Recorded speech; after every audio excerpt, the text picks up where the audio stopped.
Hi எல்லோருக்கும் வணக்கம். Bigg Boss season 8 Tamil. So அந்த வீடியோவில் நம்ம விஷால் அடுத்த குறி பவித்ராக்கா சௌந்தர்யாக்கான்னு சொல்லி பயங்கர கன்ஃபியூஷன் பார்த்தீங்கன்னா எல்லாத்துக்குமே இருக்குது.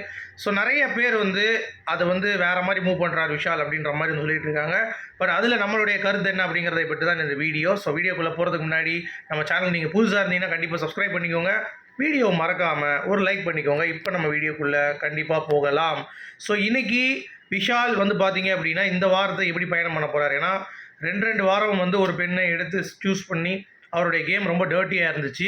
அது ரொம்ப தவறாகவும் இருந்தது. பட் இந்த வட்டம் பார்த்தீங்கன்னா சௌந்தர்யாவும் ஒரு மாதிரி பேசக்கூடிய ஆள் தான். கோவம் வந்தால் பவித்ராவும் பயங்கர ஃபயர் மோடில் இருப்பாங்க அப்படிங்கிறது தெரியும். ஸோ இன்றைக்கி பவித்ரா கேஷுவலாக ராணுவ கிட்ட உட்காரும்போது விஷால் பார்த்தீங்கன்னா ஒரு கொக்கியை போடுறாரு எப்பயும் போல். இந்த வீட்டில் நம்ம எவ்வளோ நாள் இருந்தோம்னு சொல்லி பிளான் பண்ணி 2 பேரும் பேசிகிட்டு இருக்காங்க. அப்போ பார்த்தீங்கன்னா விஷால் 41 நாள் தான் பிளான் பண்ணாப்லையா.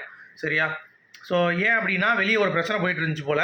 அந்த பிரச்சனைக்கு வெளியே நம்ம நின்னோம் அப்படின்னா ஒரு வாரம் எனக்கு ஃபீலாக இருக்குது. அதனால் நான் ரொம்ப உடஞ்சிருவேன். அதனால் இங்கே வந்தேன். ஆனால் மக்கள் என்னை எதிர்பார்த்த நாளோட கூட வச்சுருந்தாங்க.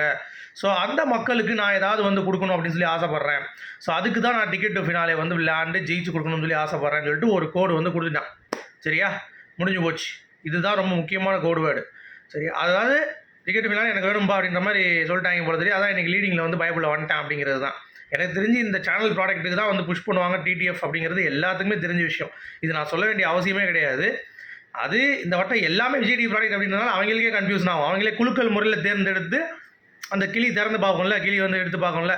அதில் பார்த்தீங்கன்னா விசால் வந்திருக்கா இல்லை அருண் வந்திருக்கா அப்படிங்கிறது ஆண்டவனுக்கு தான் வெளிச்சம். சரியா? பட் வெயிட் பண்ணி பார்ப்போம் எவன் ஜெயிக்க போகிறான் அப்படின்னு சொல்லிட்டு. இன்னும் ஒரு டிக்கெட் ஃபினாலே டாஸ்க்கும் ரொம்ப இன்ட்ரெஸ்டிங்காக இண்டிவிஜுவலாக டெஸ்ட் பண்ணுற மாதிரி இல்லை. ஒன்று குரூப் கேம் இருக்குது, இல்லாட்டி பார்த்தீங்கன்னா இன்னொருத்தம்மோட வாய்ப்பை பறிக்கிற மாதிரி தான் டிக்கெட் ஃபினாலே வைக்கிறாங்க. அப்படிங்கிறப்ப டிக்கெட் ஃபினாலே மக்களுடைய மனதில் பார்த்தீங்கன்னா ரொம்ப ஆழமாக பதிஞ்சிருச்சு. இந்த மாதிரி இல்லை, முடிஞ்சு போச்சு அப்படின்ற மாதிரி. ஓகேவா? இதில் நீங்கள் இன்னும் கவனிக்க வேண்டிய ஒரு விஷயம் ஒன்று இருக்குது. என்ன அப்படின்னா பவித்ரா சொல்கிறாங்க, நான் 3 நாள் தான் இங்கே ஒரு மாதிரி இருந்தேன். அதுக்கடுத்து என்னை உடச்சிட்டாங்க. இங்கே எல்லாமே அதுக்கடுத்து நான் இங்கே செட் ஆக மாட்டேன்னு நினச்சிட்டு இருந்தேன். அப்புறம் வெளியே போயிடலாம் கூட தோணுச்சு. ஆனால் நானே ஒரு எஃபர்ட்டை போட்டு இங்கே நிற்கணும். எல்லாருடைய குறைகள் சொல்கிறாங்கன்னா அந்த குறைகளை நான் இல்லை அப்படிங்கிறத ப்ரூவ் பண்ணுன்றதுக்காக நான் இருந்தேன். அப்போ விஷால் சொல்கிறான், அப்போ நீ நானும் ஒரே கேட்டகரி தான். மக்கள் ஆரம்பிச்சிட்டான் பார்த்தீங்களா, நூலோட ஆரம்பிச்சிட்டான். நீ நானும் ஒரே கேட்டகரி தான். நம்ம 2 பேரும் மக்கள் பார்த்தீங்கன்னா இவ்வளோ தூரம் காப்பாற்றி வைக்கிறாங்கன்னா நம்ம ஏதாவது பண்ண வேண்டியிருக்கும். கண்டிப்பாக நம்ம பெஸ்ட்டை கொடுப்போம் அப்படின்ற மாதிரி சொல்லிட்டு இருக்கேன். அதுக்கு ஒன்றே பவித்ரா பார்த்தீங்கன்னா ஆமாம் கரெக்டு தான் நீங்கள் சொல்கிறது அப்படின்ற மாதிரி பேசிகிட்டு இருக்காங்க. பட் இப்போ பார்த்தீங்கன்னா நான் ஏற்கனவே கணிச்ச மாதிரி சௌந்தர்யா கூட நேற்று போய் பேசியிருப்பான்னு சொல்லி பார்த்தோம். அது பேசலை. ஏன்னா நெருங்க முடியல. அவனும் ட்ரை பண்ணுறான் நல்லா. அதாவது அவனை தூக்கி பேசி அந்த பொண்ணையும் விட்டு கொடுக்காம ஒரு ஸ்பீச் ரொம்ப அருமையாக பண்ணுறான். பட் பவித்ராவும் பார்த்தீங்கன்னா ஒரு ஃப்ரெண்ட் ஜோனில் தான் அவங்ககிட்டையும் பழகிறதுக்கு ரெடி ஆகிட்டாங்க. சரியா? சௌந்தர்யாவோட பவித்ரா கொஞ்சம் கம்ஃபர்டபுளாக விஷாலோட மூவ் பண்ணுற மாதிரி இருக்குது. மேபி இன்றைக்கி தெரிஞ்சிடும் எப்படி மூவ் பண்ண போகிறாங்க அப்படின்னு சொல்லிட்டு. பட் ரொம்ப கேஷுவலாக கை போட முடியாது சௌந்தர்யா மேலேயும் சரி, அப்புறம் பவித்ரா மேலேயும் சரி. இப்போ அன்ஷி மேலே தர்ஷிகா மேலே போடுற மாதிரி தான் சுற்றிட்டு இருக்க முடியாது அவங்க. ஏன்னா அவங்கள ஈஸிலியாக அவங்க பேசினாலும் நம்ம க்ளோஸான டக்குன்னு கை போடுறது அலோவ் பண்ணிடுறாங்க. பட் இவங்க அப்படி இல்லை. இந்த பெண்கள் ரொம்ப அப்படியே நெருப்பாக இருக்காங்க. அப்படின்றதுனால விசாலுடைய இந்த திட்டம் நிஜமே பலிக்காது அப்படின்ற மாதிரி தான் எனக்கு தோணுது. ஸோ நீங்கள் எப்படி பார்க்குறீங்க அப்படிங்கிறத சொல்லுங்கள். இந்த மாதிரி யூஸ் பண்ணி ஆடுறது எப்படி கேமு, இதெல்லாம் ரொம்ப டர்ட்டியாக இருக்குது அப்படின்ற மாதிரி எனக்கு ஒரு ஃபீல். அடுத்து ஓட்டிங் அனாலிசிஸ் தரமாக இருக்குங்க.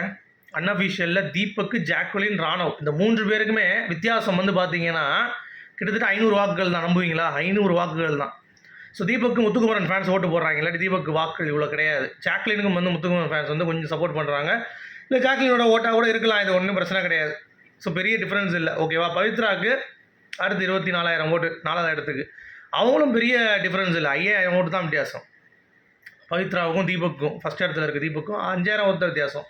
அதே மாதிரி அருணுக்கும் தீபக்கும் 6,000 ஓட்டு தான் வித்தியாசம். மஞ்சரிக்கு தீபுக்கே பார்த்தீங்கன்னா 7,000 மட்டும் தான் வித்தியாசங்க. இப்போ விசால் கீழே இறங்கிட்டான். விசாலும் ராயன் தான் இப்போ கடைசி இருக்காங்க. அவனும் 22,000 ஓட்டில் இருக்கான். ஸோ 22,000 விசால் ஓட்டு, 29,000 தீபக் ஓட்டு. ஃபஸ்ட் இடத்துக்கும் லாஸ்ட்டுக்கு முந்தின இடத்துக்கும் இதுதான் டிஃப்ரென்ஸு. 7,000 ஓட்டு தான் டிஃப்ரென்ஸ். இந்த சீசன் எப்படி இருக்குது பாருங்கள். ரொம்ப டைட்டாக இருக்குது. ரயான் மட்டும்தான் வெளியேறுவான். டிக்கெட் பின்னால் எடுக்கலாம், ரயான் வெளியேறிடுவான். இன்னொரு அந்த பகடக்காய் பார்த்தீங்கன்னா டிக்கெட் எடுக்கிறான். இப்போ விசால் அருண் தப்பிச்சிட்டாங்கன்னு வைங்க. விசால் எடுத்துட்டாங்கன்னா அருண் உள்ள போயிடும், மஞ்சரி வெளியே போயிடுவாங்க. ஸோ மஞ்சரியும் ரயானும் high chance to get evicted அப்படின்ற மாதிரி தான் பார்க்கும்போது தோணுது. உங்களுடைய கருத்துக்கள் சொல்லுங்கள். மீண்டும் சந்திப்போம். Good bye.